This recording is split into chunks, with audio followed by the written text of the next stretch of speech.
The CVJ Aria. Let's talk about it.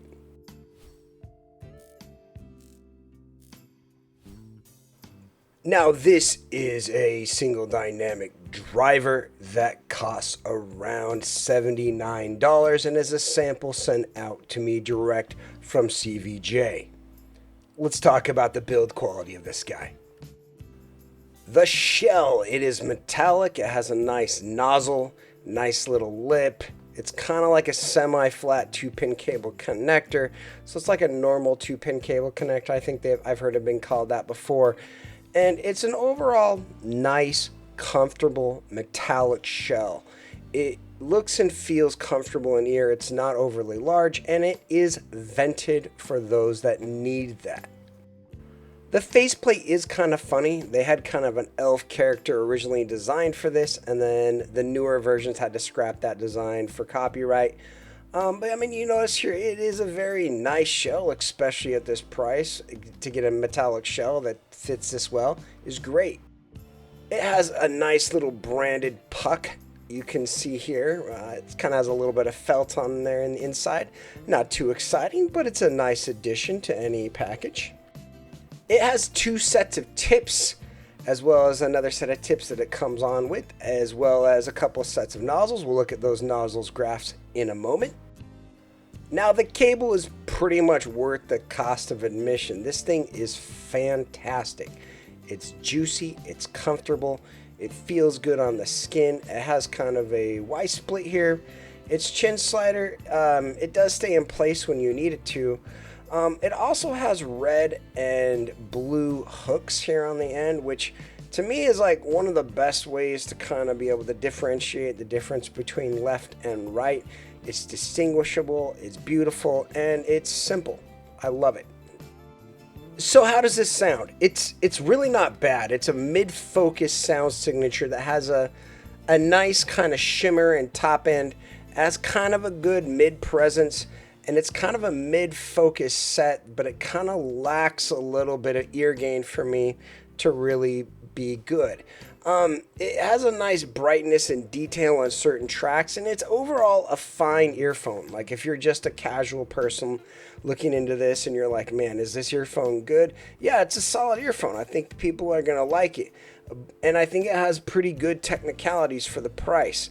The issue with me is just that it fails to hit my kind of tuning preference in almost the 3 major regions. So it's a good set, but it's not necessarily for me and for what I personally like. Let's look at some graphs and then kind of go from there.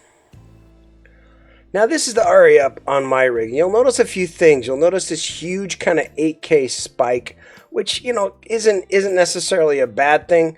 You'll notice kind of the air and the upper detail kind of falls off like a cliff. You'll notice that the presence region is a little bit underwhelming, and you'll notice a ton of bass and like almost negative sub bass, which is not great for me and for what I like.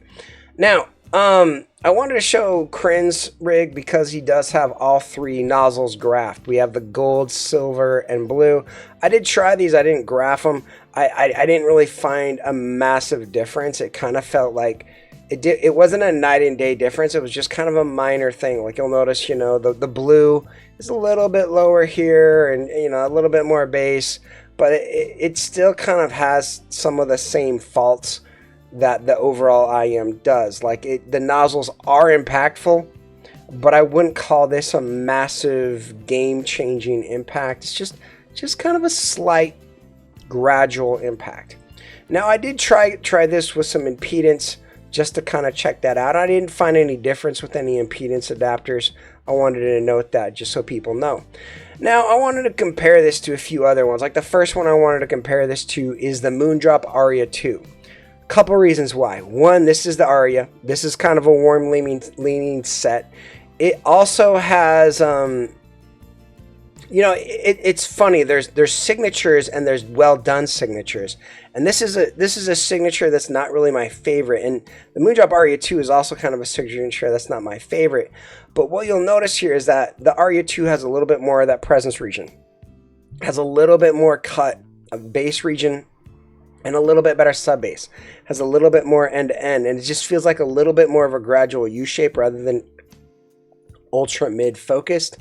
I kind of think I would recommend the Aria 2 if you're looking at a mid-focus set. It's also packaged really, really well. I mean, this $80 price range is kind of bonkers with the amount of things that are out there. And so there's a lot of different IEMs out there for you to consider that are pretty good. And the Aria 2 would get my vote at this price. I mean, another one I want to show you, and this kind of goes cheaper. This is like a $50 set, like the Tangzu U1G.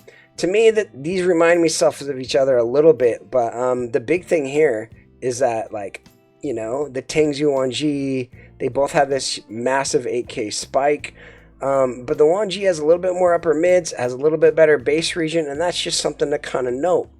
I mean, I look at other sets, like even stuff like the Polaris, and I A-B'd these two, and I kind of like the sound of the Polaris better. It has a little bit better upper mids, a little bit better bass. You kind of see the trend. And so, like, as far as like a value set goes, I don't really find a ton of value of this. Like, even the new Bunny that I reviewed on channel, like, this is a little bit of a warm leaning set. But you'll notice it has a little bit better sub bass, a little bit more lean, you know, a little bit less of that mid bassy region, a little bit better presence and air and detail, a little bit less 8K, and way more of this upper air region. It just overall is a better presentation of an IEM that's like a fourth of the price. And so that's kind of what my recommendation would be if you kind of are looking at this sort of a sound signature. You know, personally, I think the CVJ Aria is a fine set. I kind of would recommend EQing it to my target or EQing it to maybe another IEM you want if you really want it.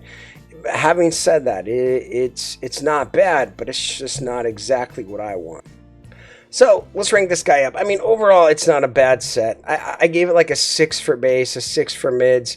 They're both like too much bass in the wrong regions, not enough upper mids in the right regions. Its highs and details are actually pretty good. I mean, it doesn't image very well. Like, it doesn't sound like as natural as I would want it to be, but it has a nice little thumpy bass to it and a good kind of open space and soundstage to it.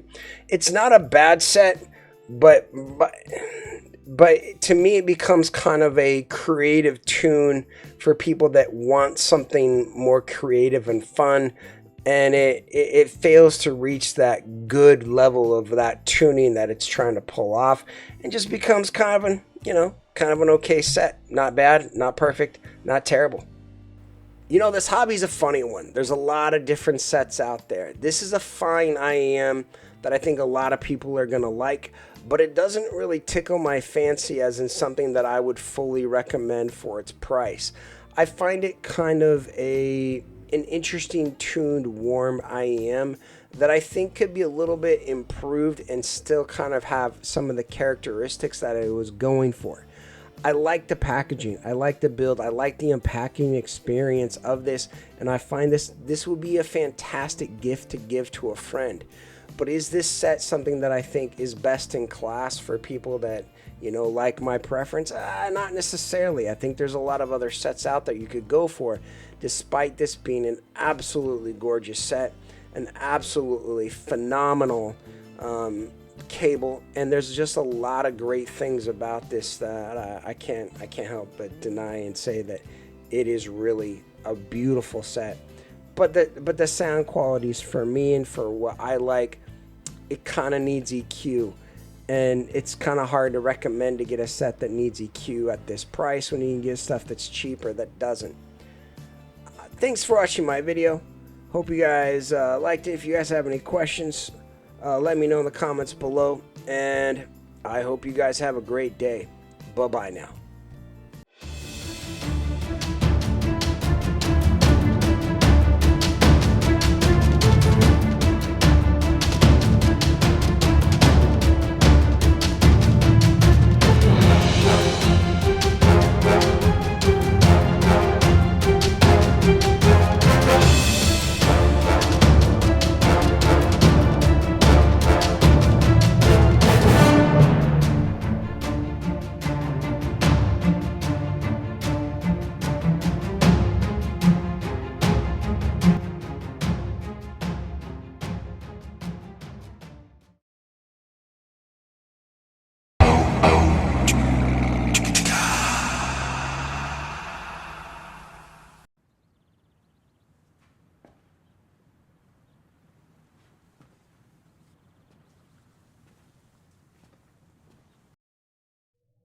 You're still here. It's over. Go home. Oh, you're expecting a teaser for our next video. Well, we don't have that kind of money. What are you expecting? One of those store reviewers to show up in a saucy little leather number? Go. Oh, I can tell you one thing. We are going to have a collab video. We have no idea what it's going to be. Probably Kryn, maybe Chris, or Joyce. Don't deny it. She's got range. Go. Get out of here. Go! Go! Go. Go on with you!